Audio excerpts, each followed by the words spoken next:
안녕하세요.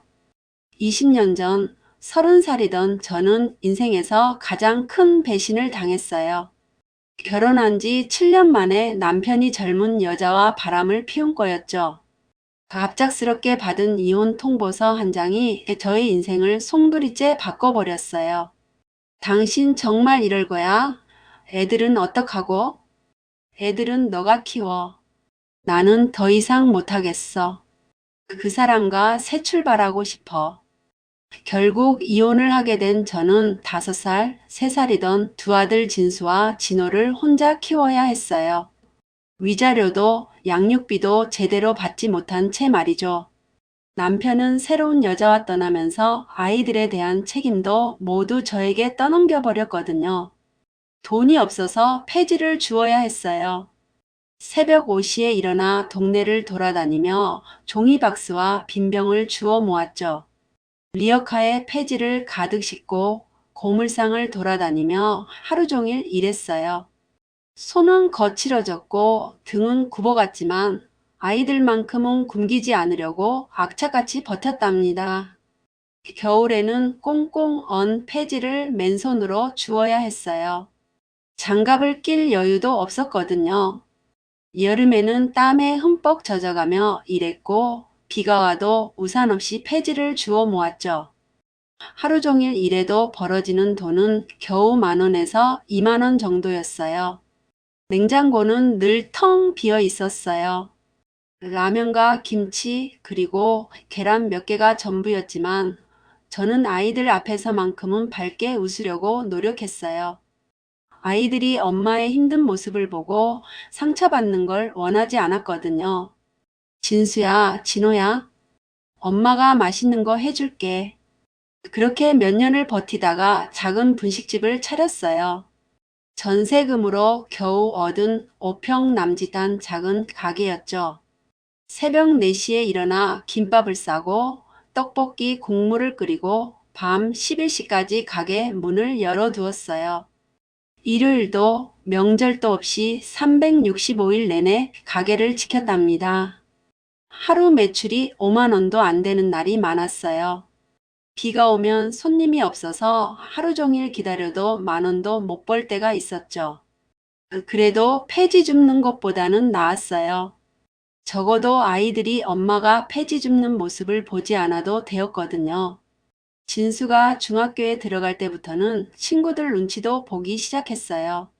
다른 아이들 엄마는 깔끔한 옷을 입고 직장에 다니는데 자신의 엄마는 늘 기름 냄새가 나는 앞치마를 두르고 분식집에서 일하고 있으니까요. 그래도 저는 아들의 마음을 이해하려고 했어요. 진호가 고등학교에 들어갈 무렵 저의 허리는 이미 많이 굽어 있었어요. 오랜 시간 서서 일하고 무거운 것들을 들어 나르면서 몸이 망가진 거였죠. 밤에는 허리가 너무 아파서 잠을 못 잘 때도 많았지만 병원에 갈 돈은 없었어요. 파스를 붙이고 참으면서 버텼답니다. 아이들이 대학에 들어갈 때는 등록금을 마련하기 위해 가게를 담보로 대출까지 받았어요. 이자만으로도 한 달에 100만 원씩 나가는 돈이었지만 아이들 교육만큼은 포기할 수 없었거든요. 저는 아들들만큼은 자신처럼 고생하지 않기를 바랐어요. 그렇게 20년이 흘렀어요. 저는 어느새 신살이 되었고 머리카락은 반백이 되어버렸어요. 주름살은 깊어졌고 손은 거칠어져서 나이보다 훨씬 늙어 보였죠. 하지만 두 아들은 건강하게 자라서 대학까지 졸업할 수 있었어요. 진수는 32살이 되었지만 아직 변변한 직업이 없었어요. 대학을 졸업했지만 취업은 하지 못하고 집에서 빈둥거리며 지냈죠.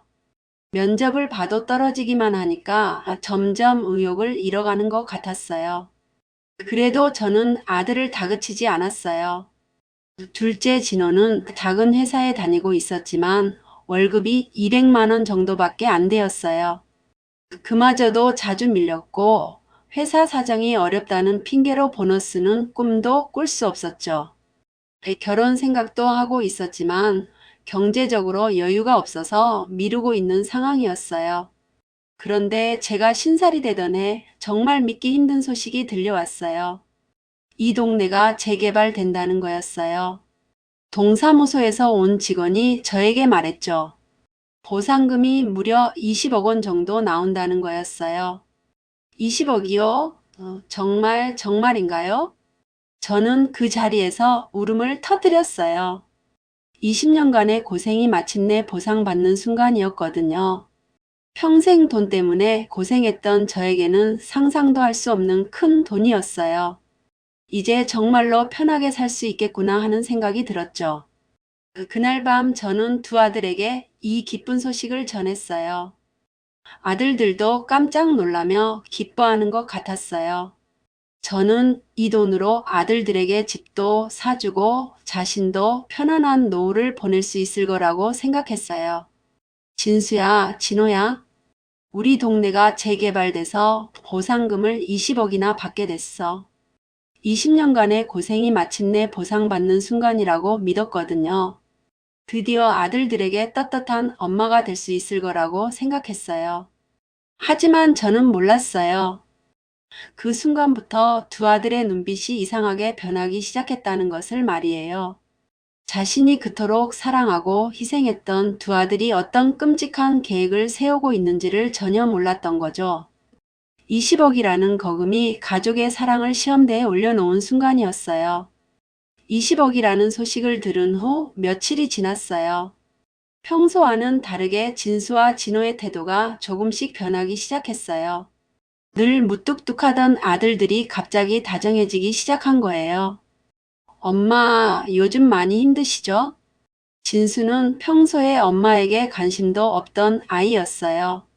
집에서는 방에만 틀어박혀 있고 밥 먹을 때도 말 한마디 안 하던 아들이었죠. 그런데 갑자기 엄마 걱정을 하기 시작했어요. 진호도 마찬가지였어요. 회사에서 돌아오면 피곤하다며 자기 방으로 들어가기 바빴던 아이인데 이상하게 거실에 나와서 엄마와 대화를 시도했어요. 저는 아들들의 이런 변화가 신기하면서도 기뻤어요. 엄마, 우리가 그동안 너무 못했던 것 같아요. 무슨 소리야? 너희들이 건강하게만 자라줘도 엄마는 고마운걸. 그렇게 며칠이 더 지난 어느 저녁이었어요. 평소라면 각자 알아서 밥을 먹거나 제가 혼자 차려놓은 밥상에서 조용히 식사를 하곤 했는데 그날은 달랐어요. 진수와 진호가 먼저 부엌으로 나왔거든요. 엄마, 오늘은 우리가 저녁 준비할게요. 엄마 평생 고생만 하셨잖아요.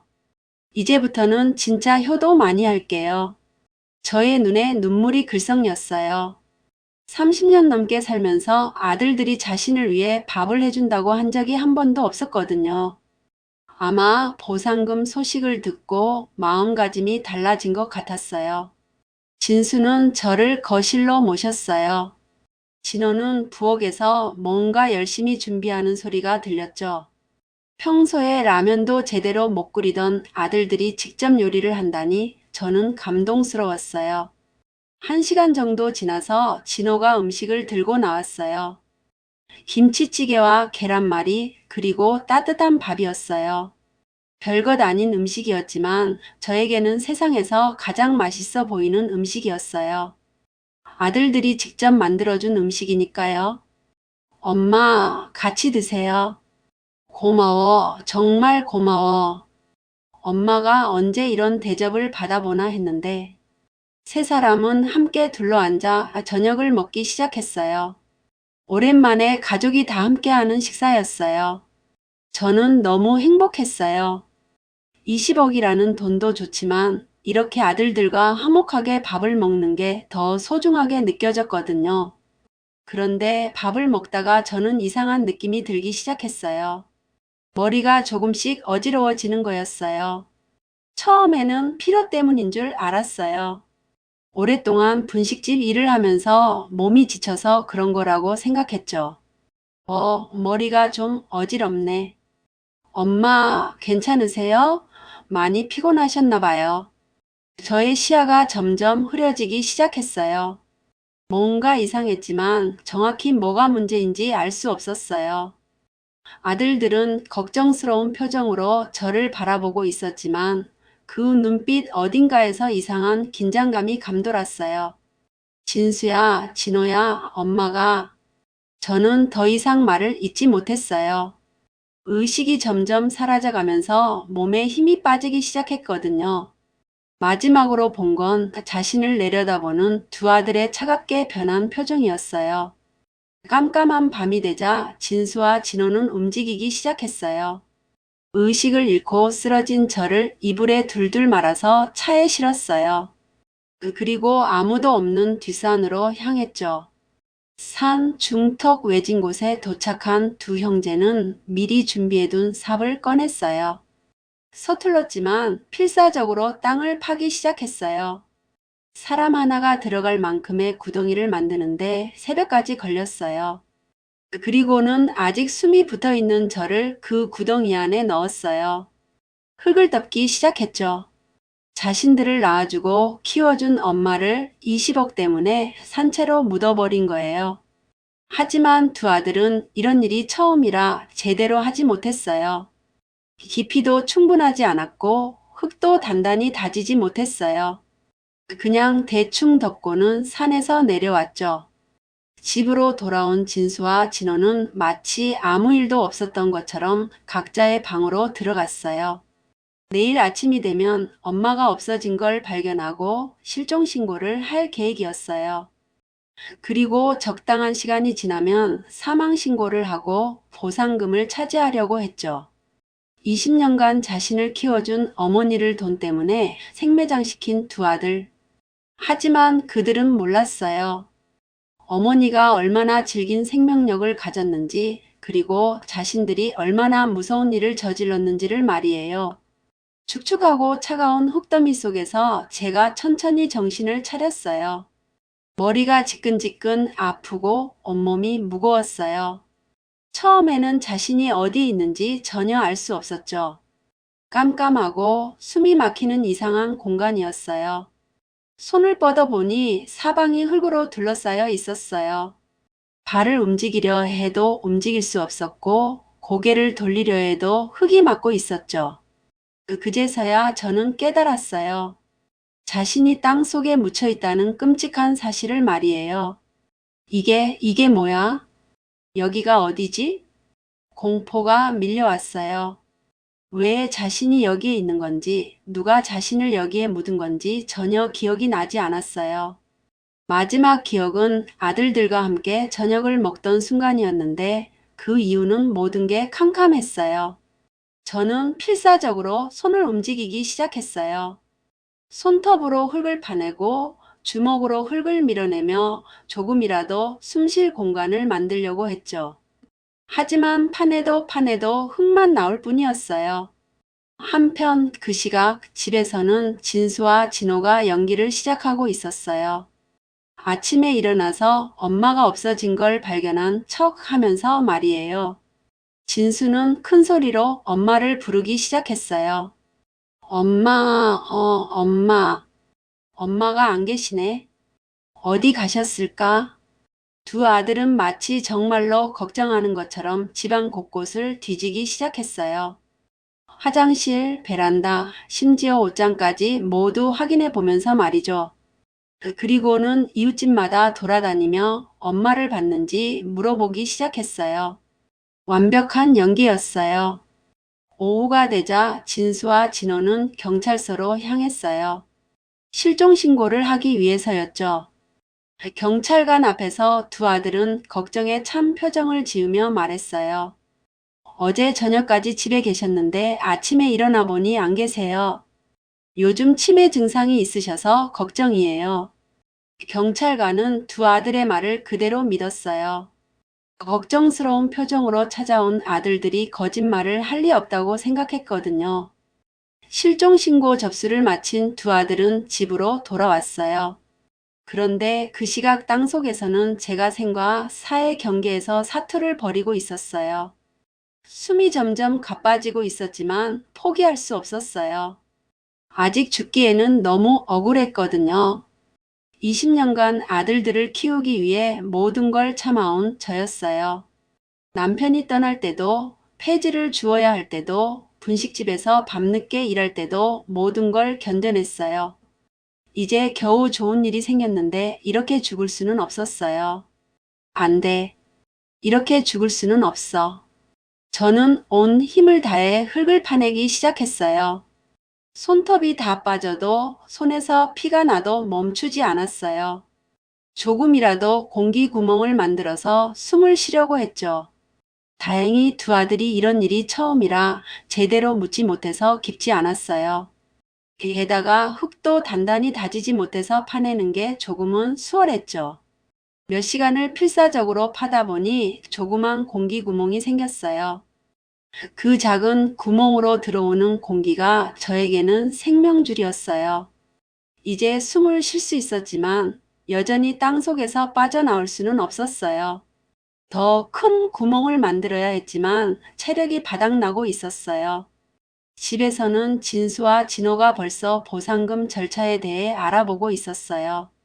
엄마가 사망신고되면 상속인인 자신들이 보상금을 받을 수 있다는 걸 확인한 거죠. 적당한 시간이 지나면 실종신고를 사망신고로 바꿀 계획이었어요. 진수는 인터넷으로 실종자 사망신고 절차를 찾아보고 있었어요. 보통 5년이 지나야 하지만 특별한 경우에는 더 빨리 할 수 있다는 정보를 얻었죠. 진호는 은행에 가서 계좌 정리에 대해 슬쩍 물어보기도 했어요. 두 아들은 마치 아무 일도 없었던 것처럼 평상시와 똑같이 행동했어요. 진수는 여전히 집에서 빈둥거렸고 진호는 회사에 나가서 일했어요. 가끔 이웃들이 엄마 소식을 물어보면 걱정스러운 표정을 지으며 답했죠. 하지만 땅속에 저는 아직 포기하지 않고 있었어요. 작은 공기 구멍으로 조금씩 숨을 쉬면서 기력을 회복하고 있었거든요. 밤이 되면 더 열심히 흙을 파내고 낮에는 체력을 아꼈어요. 이틀이 지났지만 저는 여전히 살아 있었어요. 두 아들이 생각했던 것보다 훨씬 질긴 생명력을 가지고 있었던 거죠. 20년간 고생하면서 단련된 정신력과 체력이 저를 버티게 해주고 있었어요. 저는 조금씩 기억을 되찾고 있었어요. 저녁을 먹다가 갑자기 어지러워졌던 일, 그리고 아들들의 이상한 눈빛까지. 설마 했지만 점점 확신이 서고 있었어요. 설마 진수와 진호가. 하지만 아직 믿고 싶지 않았어요. 자신이 그토록 사랑했던 아들들이 자신을 이렇게 할 리는 없다고 생각했거든요. 그래도 마음속 어딘가에서는 끔찍한 의심이 커져가고 있었어요. 땅속에서 사흘째 되는 날, 저는 절망적인 현실을 받아들여야 했어요. 자신이 살아서 이곳을 빠져나가지 못하면 진짜 죽음뿐이라는 것을 말이에요. 제대로 묻히지 못한 얕은 무덤이었지만 그래도 맨손으로 빠져나오기에는 너무 깊었거든요. 안 돼, 이렇게 죽을 수는 없어. 저는 생존을 위한 처절한 몸부림을 시작했어요. 손톱으로 흙을 긁어내고 주먹으로 흙을 밀어내며 조금이라도 숨쉴 공간을 만들려고 했죠. 처음에는 작은 공기 구멍 하나를 만드는 것조차 몇 시간이 걸렸어요. 손톱이 하나둘씩 빠져나갔어요. 손가락 끝은 살이 벗겨지면서 피가 나기 시작했지만 멈출 수 없었어요. 아픈 것보다 죽는 게 더 무서웠거든요. 조그만 공기 구멍이라도 만들어야 숨을 쉴 수 있었어요. 밤낮을 가리지 않고 흙을 파내다 보니 손톱은 모두 다 빠져버렸어요. 손가락 끝은 뼈가 보일 정도로 살이 벗겨졌지만 그래도 계속 팔 수밖에 없었어요. 그렇게 해서 겨우 만든 작은 구멍으로 들어오는 공기가 저를 살려주고 있었거든요. 한편 집에서는 진수와 진호가 차근차근 계획을 진행하고 있었어요. 실종 신고를 한 지 사흘이 지났으니 이제 본격적으로 상속 절차를 알아볼 때라고 생각했거든요. 진수는 구청으로 향했어요. 실종자가 사망 처리되려면 어떤 절차가 필요한가요? 구청 직원은 친절하게 설명해 줬어요.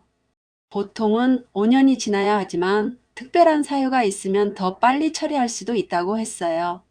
진수는 속으로 계산해 봤어요. 적당한 시기에 엄마를 파내서 실족사한 것처럼 꾸며놓을 생각이었거든요. 진호는 은행에서 상속 관련 업무를 알아보고 있었어요. 계좌 명의인이 사망했을 때 필요한 서류들과 절차를 하나하나 확인했어요. 사망신고서, 상속포기각서, 인감증명서까지 모든 준비물을 꼼꼼히 메모했죠. 예금주가 돌아가시면 상속인이 바로 찾을 수 있나요? 은행원은 필요한 서류만 갖춰오면 문제없다고 답했어요. 진호는 만족스러운 표정으로 은행을 나왔어요. 이제 엄마가 죽었다는 것만 확실해지면 20억을 받을 수 있다는 확신이 들었거든요. 두 아들은 저녁에 만나서 서로 알아본 내용을 공유했어요. 모든 절차가 생각보다 간단하다는 것을 확인하고 안심했어요. 일주일 정도 더 기다린 후에 산에 가서 시체를 수습해서 적당한 곳에 옮겨 놓을 계획이었어요. 그런데 바로 그 시각 땅속에서는 제가 혼신의 힘을 다해 생존투쟁을 벌이고 있었어요. 작은 공기구멍 하나로는 부족하다는 걸 깨달았거든요. 더 큰 구멍을 만들어서 완전히 빠져나가야 한다고 생각했어요. 저는 밤에만 작업했어요. 혹시 누군가 지나가다가 소리를 들을까봐 조심스러웠거든요. 손가락이 너덜너덜해져서 흙을 만질 때마다 아팠지만 이를 악물고 계속 팠어요. 넷째 날이 되자 저는 어느 정도 요령이 생겼어요. 단단한 흙은 피하고 무른 부분을 골라서 파내는 방법을 터득한 거죠. 조금씩이지만 확실히 구멍이 커지고 있었어요. 조금만 더 버티자. 그런데 그때 하늘에서 빗방울이 떨어지기 시작했어요. 처음에는 이슬비 정도였지만 점점 세차게 내리기 시작했어요. 저는 떨어지는 빗물을 받아 마시며 목을 축였어요. 며칠 동안 물 한 방울 마시지 못했던 저에게는 감로수 같았어요.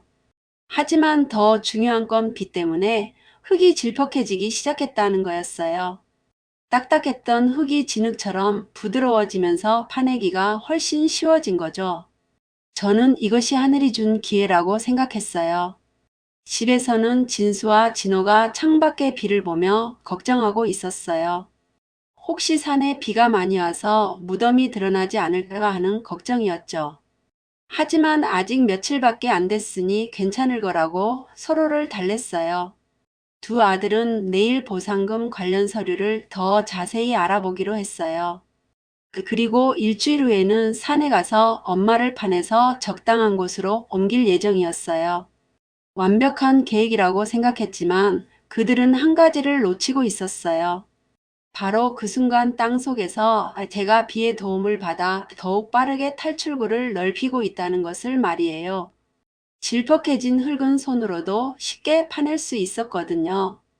저는 드디어 희망을 보기 시작했어요. 몇 시간을 더 파다 보니 손목까지 밖으로 나올 수 있게 되었어요.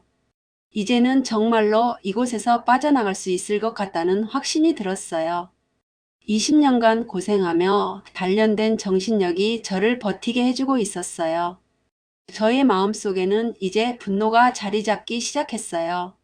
자신을 이렇게 만든 두 아들에게 반드시 응징을 해야겠다는 생각이 들었거든요. 평생을 바쳐 키운 아들들이 20억 때문에 자신을 죽이려 했다는 사실은 용서될 수 없었어요. 비는 밤새도록 계속 내렸어요. 가랑비에서 시작해서 점점 세찬 소나기로 변해갔죠. 땅 위로 떨어진 빗물이 조금씩 흙 틈으로 스며들어 오기 시작했어요. 저는 이상한 변화를 느끼기 시작했어요.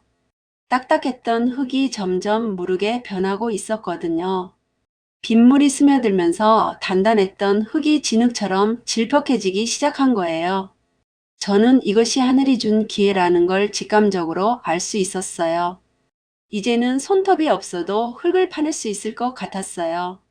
질퍽해진 흙은 손으로 움켜쥐기만 해도 쉽게 떨어져 나왔거든요. 저는 다시 한번 희망을 품기 시작했어요. 밤이 깊어지면서 비는 더욱 세차게 내렸어요. 천둥 번개까지 치기 시작하면서 완전한 폭우로 변했죠. 번개가 칠 때마다 하늘이 환하게 밝아졌다가 다시 어두워졌어요. 천둥 소리는 제가 움직이는 소리를 완전히 가려주었어요. 저는 이 기회를 놓칠 수 없다고 생각했어요. 온 힘을 다해 질퍽해진 흙을 파내기 시작했어요. 이제는 작은 공기 구멍이 아니라 몸 전체가 나갈 수 있는 큰 구멍을 만들어야 했거든요. 양손으로 진흙을 퍼내고 발로 밑을 밀면서 조금씩 위로 올라가려고 했어요. 비가 계속 내려서 파낸 흙이 다시 흘러내려오기도 했지만 그래도 예전보다는 훨씬 쉬웠어요. 손가락 끝이 아파도 이를 악물고 계속 팠어요. 조금만 더, 이번이 마지막 기회야. 1시간, 2시간이 지나면서 저는 드디어 손목까지 밖으로 빼낼 수 있게 되었어요. 그리고 계속 파다 보니 어깨까지 나올 수 있을 정도로 구멍이 커졌어요. 이제는 정말로 희망이 보이기 시작했어요. 폭우는 새벽까지 계속 내렸어요. 천둥 번개가 치면서 산속은 마치 전쟁터 같았어요. 하지만 저에게는 이 모든 게 구원의 신호로 들렸어요. 하늘이 자신을 도와주고 있다고 생각했거든요. 새벽 2시가 넘어서 저는 드디어 상반신을 완전히 빼낼 수 있었어요. 이제는 두 팔을 자유롭게 움직일 수 있었기 때문에 작업 속도가 훨씬 빨라졌어요.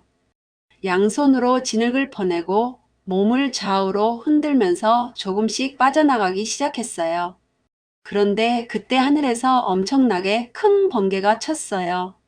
천둥 소리와 함께 산 전체가 환하게 밝아졌다가 다시 어두워졌죠. 그 순간 저는 마지막 힘을 다해 몸을 위로 밀어 올렸어요. 그리고 드디어, 정말 드디어 저는 땅 위로 고개를 내밀 수 있었어요. 차가운 빗물이 얼굴에 쏟아졌지만 이렇게 시원한 느낌은 처음이었어요. 4일 만에 다시 느끼는 바깥 공기였거든요. 살았다. 내가 살았어. 저는 울음을 터뜨렸어요. 기쁨의 눈물이었지만 동시에 분노의 눈물이기도 했어요. 자신을 이렇게 만든 아들들에 대한 원망과 분노가 가슴속에서 끓어오르고 있었거든요. 하지만 아직 완전히 빠져나온 건 아니었어요. 하반신은 여전히 흙 속에 묻혀 있었거든요. 저는 다시 힘을 내서 나머지 부분도 빼내기 시작했어요. 새벽 3시가 넘어서야 저는 드디어 땅 위로 완전히 빠져나올 수 있었어요. 온몸이 진흙투성이었지만 살아있다는 것만으로도 기적이었어요. 폭우 속에서 4일 동안 땅 속에 묻혀 있다가 스스로 탈출한 거였거든요. 저는 비를 맞으며 하늘을 올려다봤어요. 번개가 치고 천둥이 울리는 밤하늘이었지만 저에게는 가장 아름다운 하늘로 보였어요. 다시 살아났다는 감격과 함께 새로운 다짐이 생겼어요. 자신을 죽이려고 한 아들들에게 반드시 응징을 해야겠다는 생각이 들었어요. 20년간 모든 것을 바쳐가며 키운 아들들이 20억 때문에 자신을 생매장했다는 사실을 용서할 수 없었거든요. 이제는 복수할 차례라고 생각했어요. 하지만 지금 당장은 안전한 곳으로 피해야 했어요. 이 상태로는 아무 데도 갈 수 없었고 집으로 돌아가는 것도 위험했어요. 아들들이 자신이 살아있다는 걸 알면 또 다른 위험에 처할 수 있었거든요. 저는 20년 넘게 알고 지낸 친구 영희가 떠올랐어요. 어려울 때마다 서로 도와주던 사이였죠. 영희라면 자신의 이야기를 믿어주고 도와줄 거라는 확신이 들었어요. 저는 비를 맞으며 산을 내려가기 시작했어요. 다리에 힘이 없어서 몇 번이나 넘어졌지만 그래도 계속 걸었어요. 드디어 지옥 같은 땅 속에서 벗어났으니 이제 새로운 시작이라고 생각했거든요. 폭우 속에서 기적적으로 탈출한 거. 이제부터는 진짜 싸움이 시작되는 거였어요. 자신을 배신한 아들들과의 마지막 대결을 위해서 말이에요. 폭우를 뚫고 산에서 탈출한 저는 비틀거리며 산길을 내려왔어요. 온몸이 진흙투성이에 옷은 너덜너덜해져서 귀신 같은 모습이었지만 살아있다는 것만으로도 기적이었어요. 영희네 집까지는 평소에 30분이면 갈 수 있는 거리였지만 지금의 저에게는 너무 멀게 느껴졌어요. 한 걸음 한 걸음 걸을 때마다 다리가 후들거렸어요. 4일 동안 아무것도 먹지 못하고 땅속에서 사투를 벌인 몸은 이미 한계에 달해 있었거든요. 몇 번이나 넘어지면서도 다시 일어나 걸었어요. 영희만이라도 내 말을 믿어줄 거야. 새벽 4시가 넘어서야 드디어 영희네 집 앞에 도착했어요. 집 안은 아직 불이 꺼져 있었지만 저는 문을 두드릴 수밖에 없었어요. 이 상태로 더 오래 밖에 있다가는 정말 쓰러질 것 같았거든요. 한참을 두드려도 아무 대답이 없었어요. 저는 더 큰 소리로 문을 두드리기 시작했어요. 절박한 마음에 문을 치는 소리가 점점 커졌죠. 영희야, 나야, 순자야. 마침내 집안에서 불이 켜지고 발소리가 들렸어요. 영희가 문 쪽으로 다가오는 소리였어요. 하지만 영희는 문을 바로 열지 않고 조심스럽게 물어봤어요. 누구세요? 이 새벽에 누가? 영희야, 나 순자야. 제발 문 열어줘. 영희는 저의 목소리를 알아듣고 문을 열었어요. 하지만 저의 모습을 본 순간 깜짝 놀라서 뒤로 물러섰어요. 진흙투성이의 초췌한 모습이 정말 끔찍했거든요. 어머나, 이게 무슨 일이야? 저는 그대로 주저앉으며 울음을 터뜨렸어요. 4일간의 지옥 같은 시간이 한순간에 떠올라서 감정을 주체할 수 없었거든요. 영희는 놀라면서도 저를 재빨리 집 안으로 데리고 들어갔어요. 영희야, 도와줘. 나 정말 죽을 뻔했어. 어서 들어와. 무슨 일인지 천천히 이야기해. 영희는 저의 상태를 보고 일단 몸부터 치료해야 한다고 생각했어요. 따뜻한 물을 데워서 저를 씻겨주기 시작했어요. 옷을 벗기면서 온몸의 상처들을 확인하고는 더욱 놀랐어요. 손톱은 모두 빠져 있었고 손가락 끝은 살이 벗겨져서 휘범벅이었어요. 무릎과 팔꿈치도 긁혀서 상처투성이었죠. 영희는 이런 상처가 어떻게 생긴 건지 도저히 이해할 수 없었어요. 순자야, 이 상처들은 대체 어떻게 된 거야? 저는 목욕을 하면서 조금씩 정신을 차리기 시작했어요. 따뜻한 물에 몸을 담그고 있으니 살아있다는 실감이 났어요. 하지만 동시에 아들들에 대한 분노도 다시 치밀어 올랐어요. 깨끗하게 씻고 영희가 준 새 옷을 입은 저는 영희 앞에 앉았어요. 이제 모든 것을 털어놓을 시간이었어요. 하지만 어디서부터 어떻게 설명해야 할지 막막했어요. 영희야, 내가 하는 말 믿어줄 수 있어? 당연하지. 우리가 몇 년 친구인데. 저는 깊게 숨을 들이쉬고 이야기를 시작했어요. 20억의 보상금 소식부터 시작해서 아들들이 갑자기 다정해진 일, 저녁 식사에서 의식을 잃을 까지 차근차근 설명했어요. 영희는 처음에는 믿지 못하겠다는 표정이었어요. 아무리 그래도 자식이 어미를 그렇게 할 수는 없다고 생각했거든요. 하지만 저의 상처투성이 몸을 보고는 점점 진실을 받아들이게 되었어요. 설마 정말 진수와 진호가 그런 짓을? 나도 믿고 싶지 않아. 하지만 정말이야. 영희는 저의 이야기를 듣고 분노로 온몸이 떨렸어요. 어떻게 자식이 부모에게 그런 끔찍한 일을 할 수 있느냐며 주먹을 불끈 쥐었어요. 동시에 제가 4일간 땅속에서 혼자 버텨낸 것이 믿어지지 않았어요. 두 사람은 새벽까지 이야기를 나눴어요. 영희는 저를 따뜻하게 위로해주면서 앞으로 어떻게 해야 할지 함께 고민했어요. 가장 중요한 건 저의 안전이었거든요. 순자야, 오늘이라도 당장 경찰서에 가서 신고해야 해. 하지만 저는 망설였어요. 아직도 마음 한구석에서는 아들들을 믿고 싶었거든요. 혹시 자신이 잘못 생각한 것은 아닐까 하는 의심도 들었어요. 하지만 증거가 있어야 하잖아. 영희는 저의 마음을 이해했지만 현실적으로 생각해야 한다고 말했어요. 지금 상황에서 집으로 돌아가는 건 너무 위험하다는 것을 저도 알고 있었거든요. 아들들이 자신이 살아있다는 걸 알면 또 다른 시도를 할 수도 있었어요. 저는 그제서야 자신이 완전히 고립된 상황이라는 걸 깨달았어요. 집으로는 절대 돌아갈 수 없고 그렇다고 경찰에 신고하기에는 확실한 증거가 없었어요. 20년간 살아온 집을 떠나야 한다는 현실이 너무 슬펐어요. 영희야, 나 어떻게 해야 하지? 일단 여기서 지내면서 천천히 생각해보자. 영희는 제가 자신의 집에서 지내도 된다고 했어요. 아들들이 찾아와도 못 봤다고 하면 된다고 말이에요.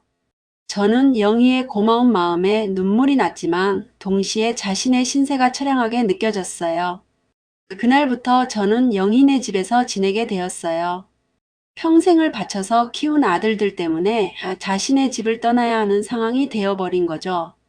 하지만 저의 마음속에는 복수에 대한 계획이 서서히 자리 잡기 시작했어요. 영희네 집에서 지내게 된 첫날 밤 저는 잠을 이룰 수 없었어요. 따뜻한 침대에 누워있지만 마음은 온통 복잡했거든요. 평생을 바쳐서 키운 아들들이 자신을 죽이려 했다는 사실이 계속 머릿속을 맴돌았어요. 내가 뭘 잘못했을까? 저는 자신의 인생을 되돌아봤어요. 20년 전 남편이 바람을 피워서 이혼했을 때부터 시작해서 폐지를 주우며 아들들을 키웠던 일들까지 모든 게 주마등처럼 지나갔어요. 그 모든 고생이 이런 결과를 위한 거였을까 하는 생각에 가슴이 미어졌어요. 새벽이 되자 영희가 따뜻한 죽을 끓여서 가져다 줬어요.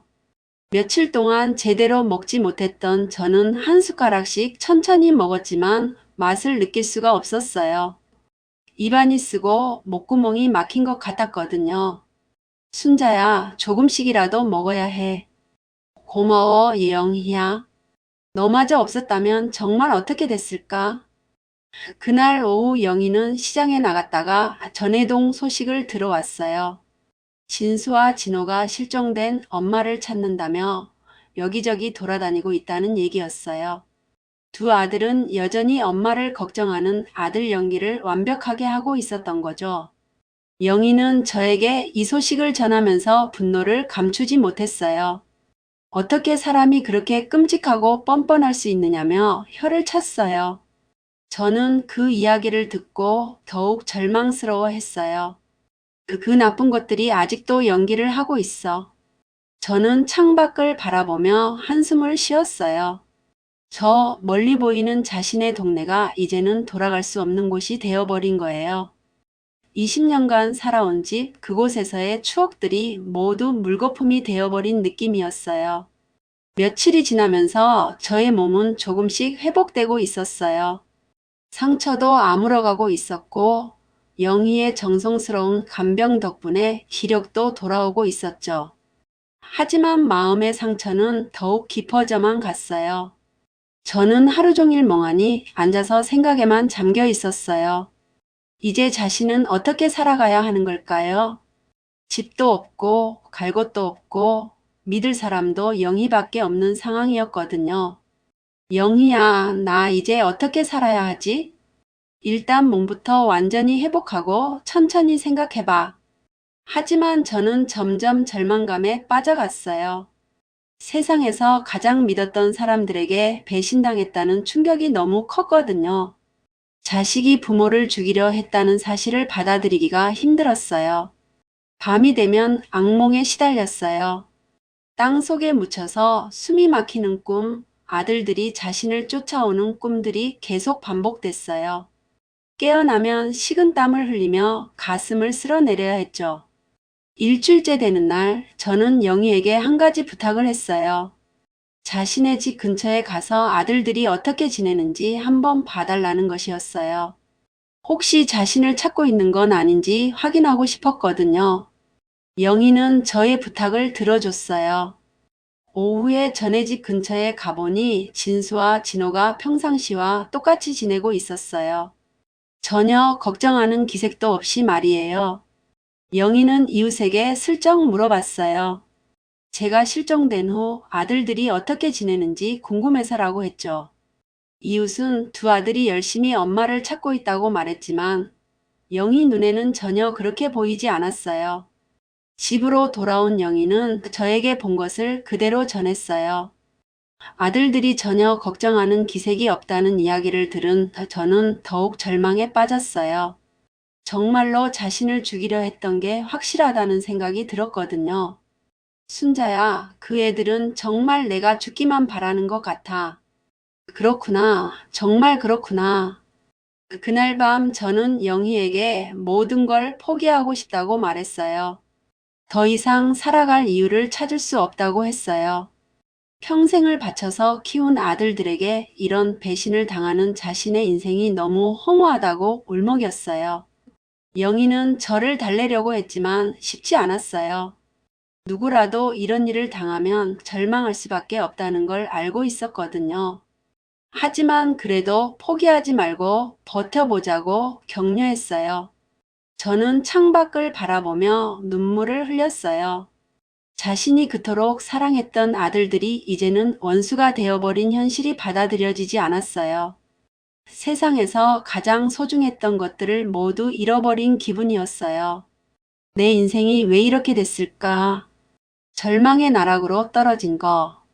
하지만 그녀는 아직 모르고 있었어요. 이 절망의 시간이 곧 분노로 그리고 복수의 의지로 바뀔 거라는 것을 말이에요. 제가 영희네 집에서 지낸 지 열흘이 지났어요. 몸의 상처들은 대부분 아물었지만 마음의 상처는 더욱 깊어져만 갔어요. 하루하루를 절망 속에서 보내며 삶의 의미를 잃어가고 있었거든요. 그런 저를 보는 영희의 마음도 무거웠어요. 순자야, 이렇게만 있으면 안 돼. 영희는 저 곁에 앉으며 진심 어린 조언을 했어요. 자식들이 아무리 나빠도 저 자신까지 포기해서는 안 된다고 했어요. 20년간 혼자서 두 아들을 키워낸 그 강인함을 다시 찾아야 한다고 격려했죠. 하지만 저는 고개를 저었어요. 평생을 바쳐서 키운 아들들에게 이런 배신을 당하고도 어떻게 다시 일어설 수 있겠냐고 했어요. 더 이상 싸울 이유도 살아갈 이유도 찾을 수 없다고 말했죠. 영희야, 난 정말 지쳤어. 더 이상 못하겠어. 그때 영희가 단호하게 말했어요.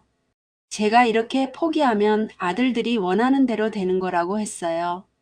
엄마가 죽었다고 생각하며 20억을 차지하고 떵떵거리며 살게 된다고 했죠. 그게 정말 제가 원하는 결과냐고 물었어요. 그럼 그 나쁜 것들이 이기는 거야. 그래도 되겠어? 영희의 말에 저는 뭔가 다른 감정이 올라오는 걸 느꼈어요. 아들들이 자신이 죽었다고 생각하며 보상금을 받아 편안히 살아간다는 상상을 하니까 분노가 치밀어 올랐거든요. 자신은 이렇게 고생하는데 그들만 좋은 일이 생긴다는 게 억울했어요. 영희는 계속해서 저를 다독였어요. 제가 그토록 고생하며 살아온 인생이 헛되지 않으려면 지금이라도 일어나야 한다고 했어요. 아들들에게 당한 일을 그냥 넘어가서는 안 된다고 강하게 말했죠. 저는 영희의 말을 들으면서 조금씩 정신을 차리기 시작했어요. 그래, 이대로 당하고만 있을 수는 없었어요.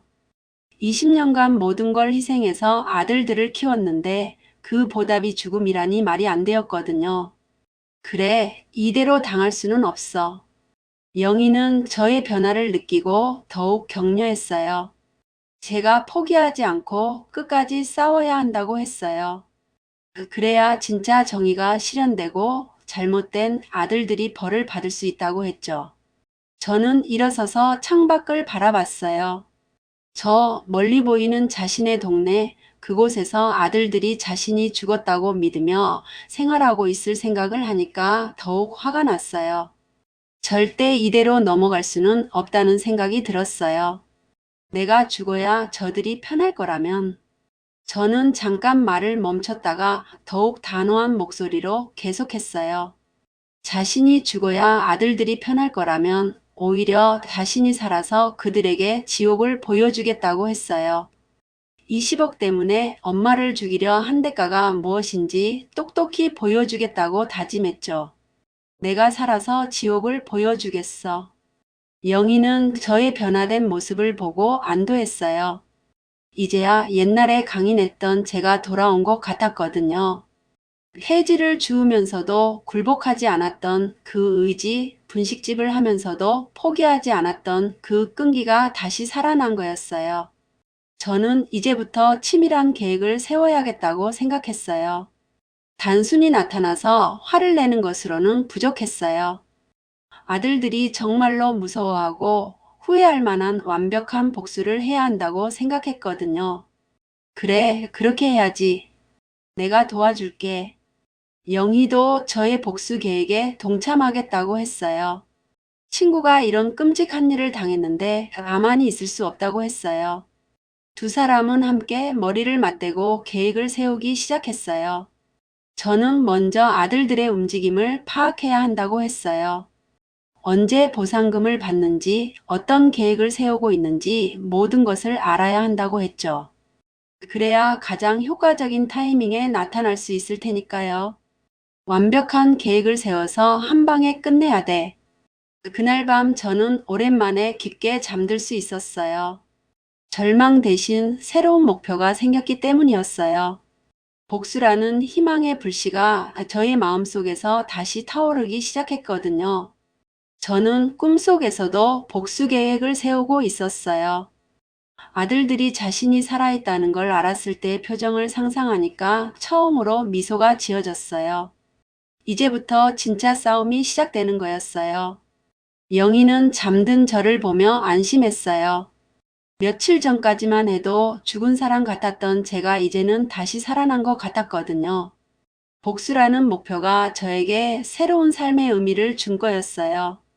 절망의 나락에서 벗어난 거. 이제부터는 자신을 배신한 아들들과의 마지막 대결을 준비할 차례였어요. 20년간의 모성애를 짓밟은 대가를 치르게 할 시간이 온 거였어요. 제가 복수를 다짐한 지 일주일이 지났어요. 그동안 영희는 매일 전의 동네를 돌아다니며 아들들의 움직임을 살펴봤어요. 진수와 진호는 여전히 실종된 엄마를 찾는 척 연기를 하고 있었지만 실제로는 다 계획을 세우고 있었던 거예요. 순자야, 큰일 났어. 그날 오후 영희가 급하게 뛰어와서 말했어요. 진수와 진호가 장의사와 만나서 뭔가 상의를 하고 있었다는 거였어요. 영희는 몰래 가까이 가서 들어봤는데 아들들이 엄마 장례식을 준비하고 있었던 거죠. 저는 그 말을 듣고 온몸이 떨렸어요. 자신이 아직 살아있는데 벌써 장례식을 준비한다니요. 정말로 자신이 죽었다고 확신하고 있었던 거예요. 장례식을? 내가 이렇게 살아있는데? 맞아, 내가 직접 들었어. 이번 주 금요일에 한다더라. 영희는 더 자세한 내용을 알려줬어요. 아들들이 장의사에게 말하길 엄마가 실종된 지 2주가 넘었으니 이제 장례식을 치러야 한다고 했다는 거예요. 경찰서에도 사망 신고를 할 예정이라고 했다고 했어요. 저는 분노가 치밀어 올랐어요. 자신을 죽이려고 한 것도 모자라서 이제는 장례식까지 치르겠다는 거였어요. 완전히 자신을 이 세상에서 지워버리려는 계획이었던 거죠.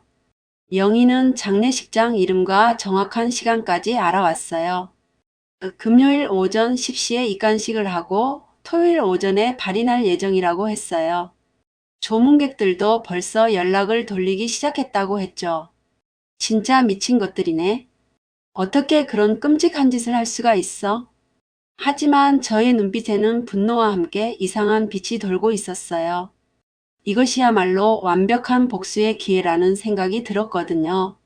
자신의 장례식에 자신이 직접 나타나는 것보다 더 극적인 복수가 또 있을까요?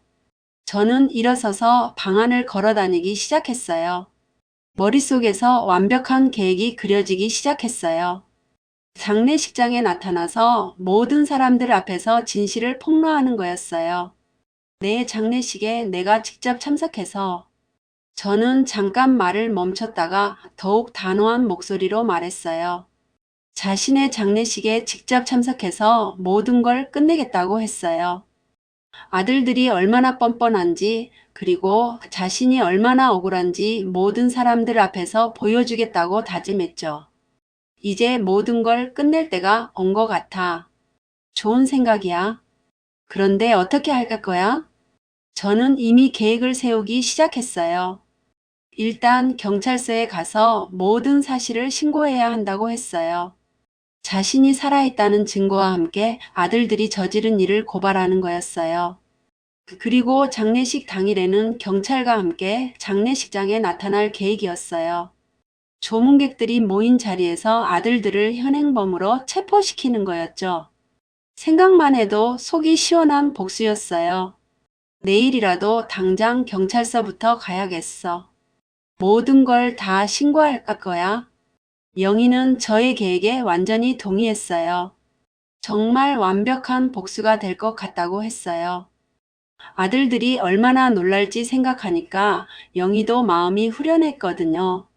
저는 그날부터 본격적으로 준비에 들어갔어요.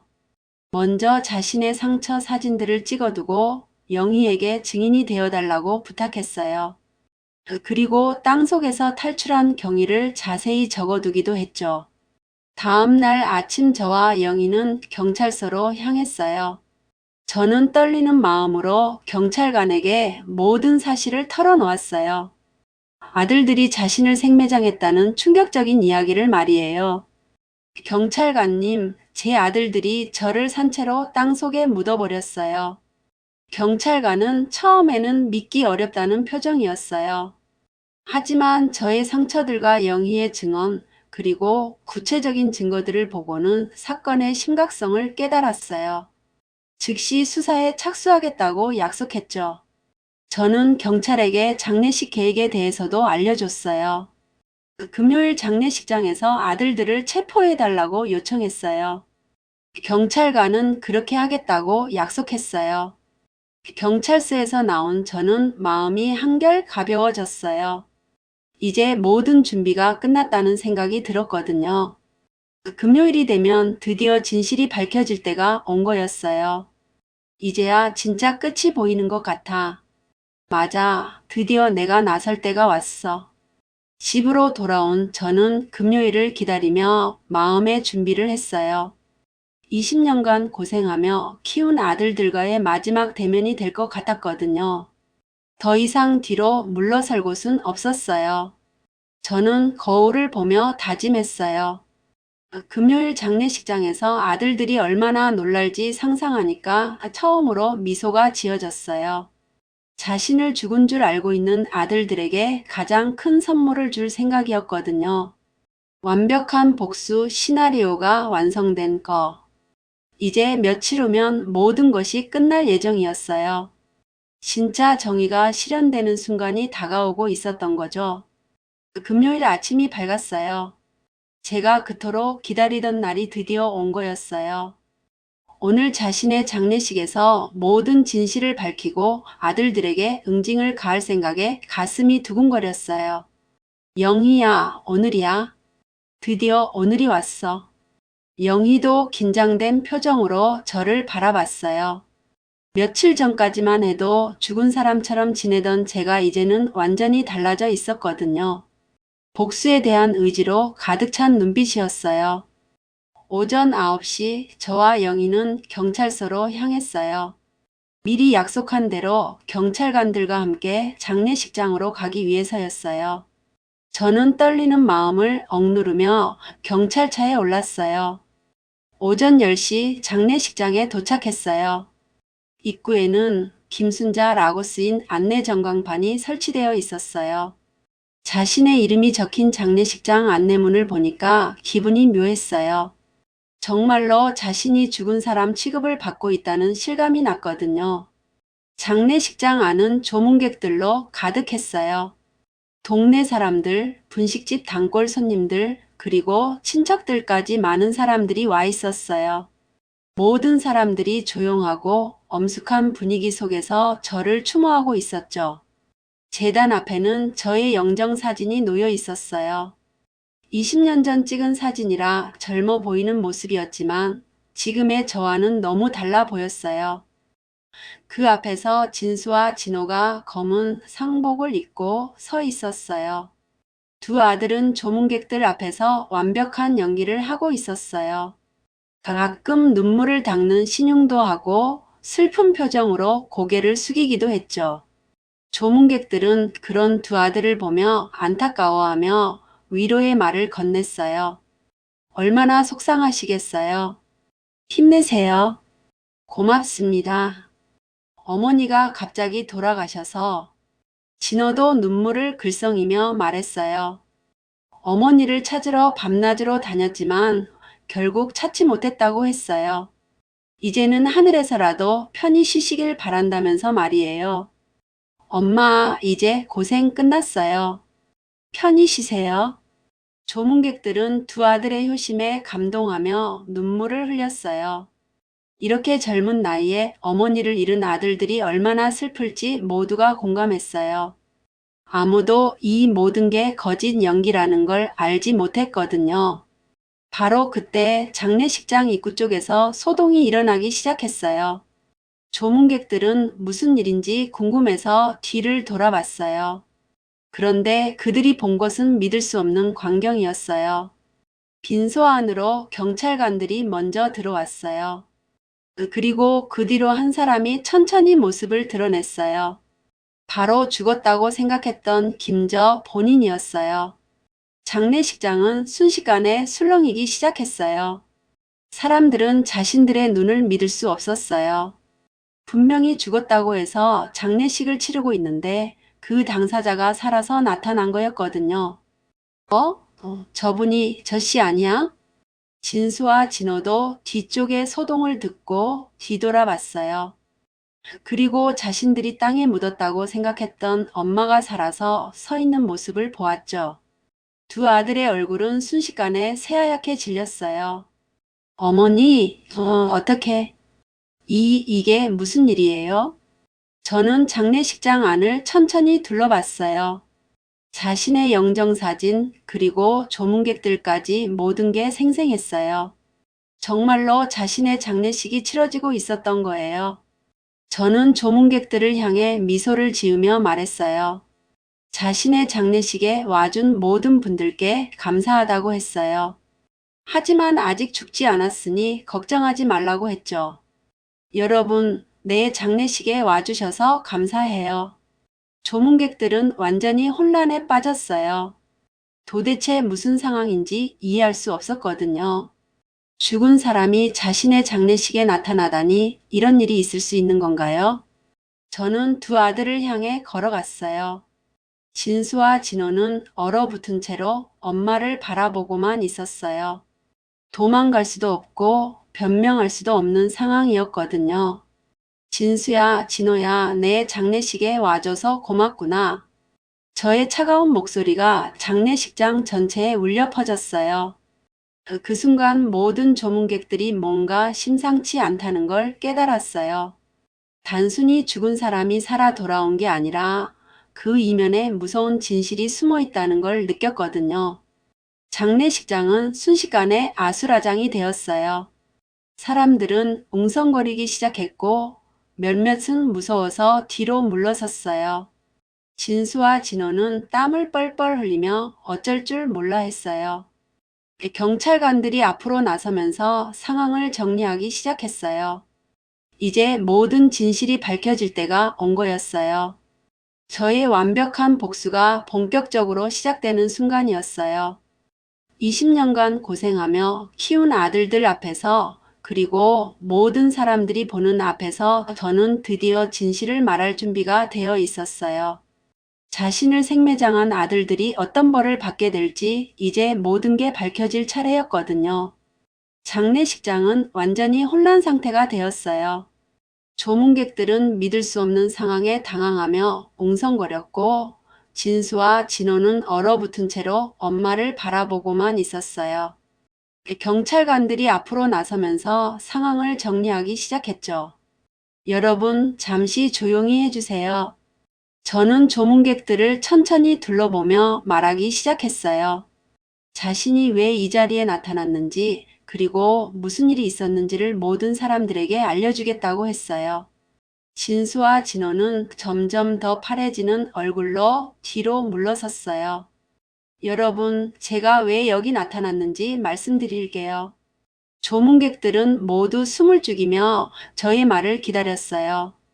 도대체 무슨 일이 일어난 건지 너무 궁금했거든요. 저는 깊게 숨을 들이쉬고 충격적인 진실을 털어놓기 시작했어요. 저는 20억의 보상금 이야기부터 시작했어요.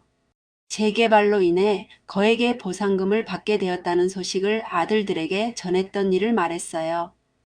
그리고 그 이후 아들들이 어떻게 변했는지도 차근차근 설명했죠.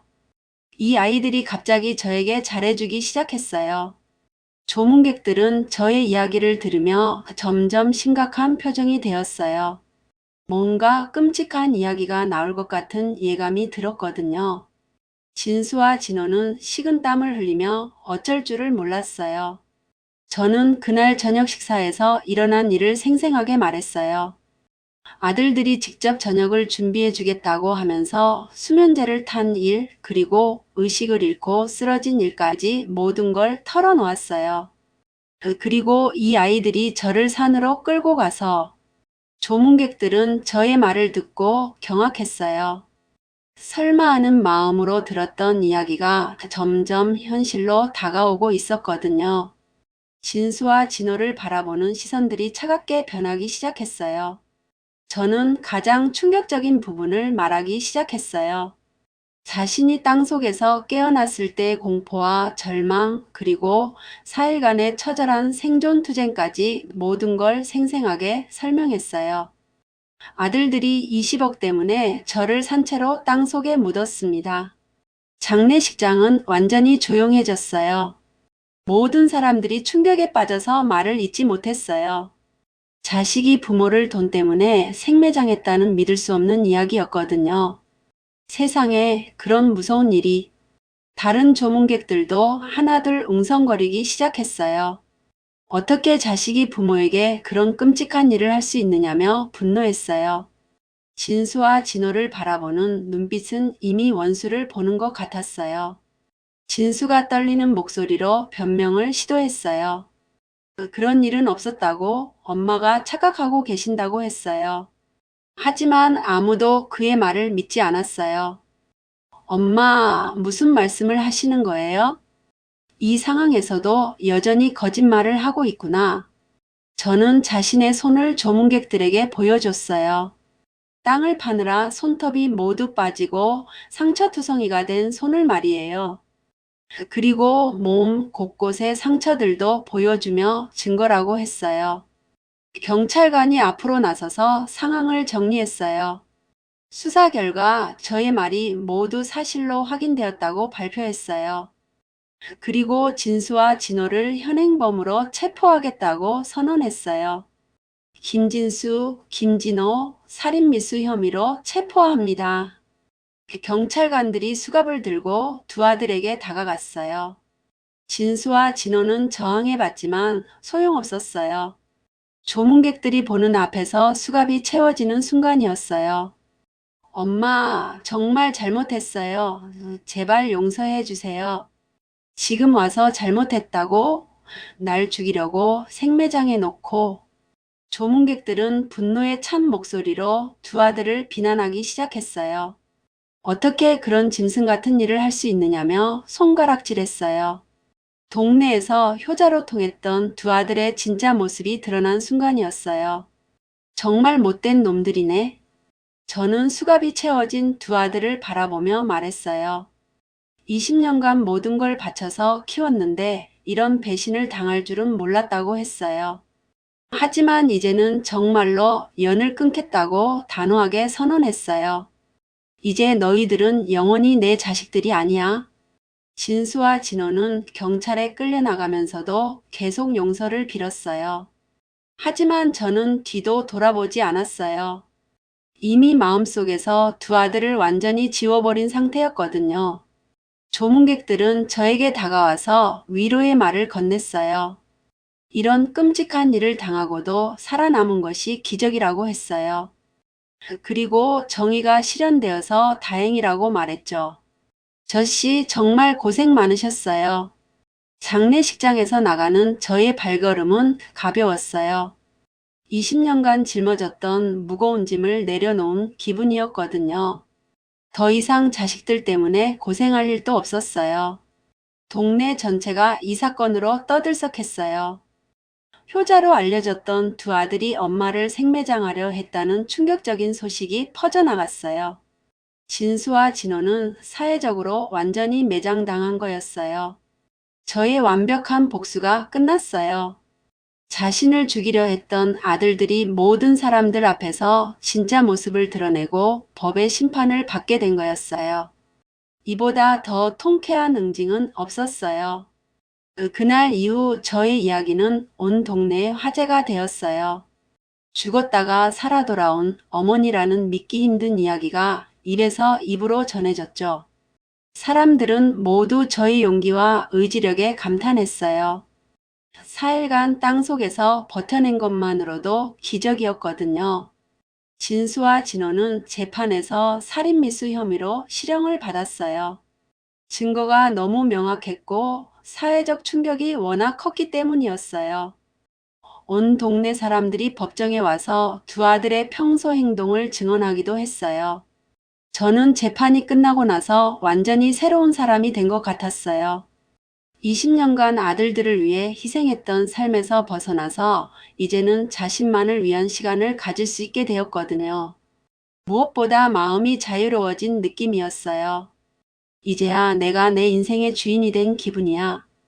20억의 보상금도 문제없이 받을 수 있었어요.